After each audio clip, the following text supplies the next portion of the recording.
2023 সালে মুজিব একটি জাতির রূপকার সিনেমার পরে আর কোনো ছবিতে দেখতে পাওয়া যায়নি এই তারকাকে। চিত্রনায়িকা নুসরাত ফারিয়া সিনেমাটি প্রচারণায় মন্তব্য করে বলেছেন তিনি শেখ হাসিনাকে মনে প্রাণে ধারণ করেন, শেখ হাসিনার মতো হতে চান।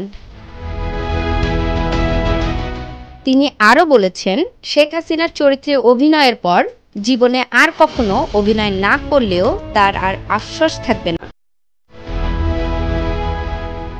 সম্প্রতি 5ই আগস্ট কোটা আন্দোলনে বাংলাদেশের রাষ্ট্রীয় ক্ষমতা থেকে শেখ হাসিনার পতনের পরে নেট দুনিয়ায় নুসরাত ফারিয়ার এসব মন্তব্য নিয়ে কড়া সমালোচনা ও ট্রল করছে নেটিজেনরা। অন্যদিকে কেউ কেউ বলছেন, শেখ হাসিনার স্বৈরশাসন প্রত্যক্ষ করেও নুসরাত ফারিয়া তার মতো হতে চেয়েছেন। নেটিজেনরা মনে করেছেন ফারিয়াও স্বৈরতন্ত্রের সমর্থক। গত 1 মাস দেশে শেখ হাসিনা যে গণতন্ত্র চালিয়েছেন তার বিরুদ্ধে কোনো প্রতিবাদ তো দূরের কথা, একটা শব্দও করেননি এ নায়িকা।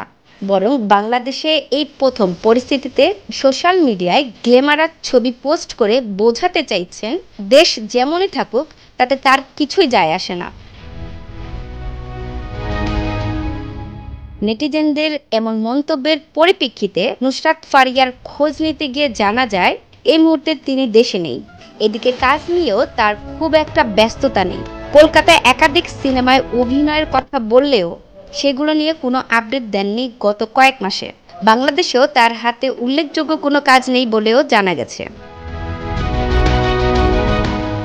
এদিকে ফুটবল ৭১ নামে একটি সিনেমায় অভিনয় করার কথা থাকলেও সিনেমাটি আদৌ শেষ হবে কিনা সেটাও এখনো প্রশ্ন সাপেক্ষ।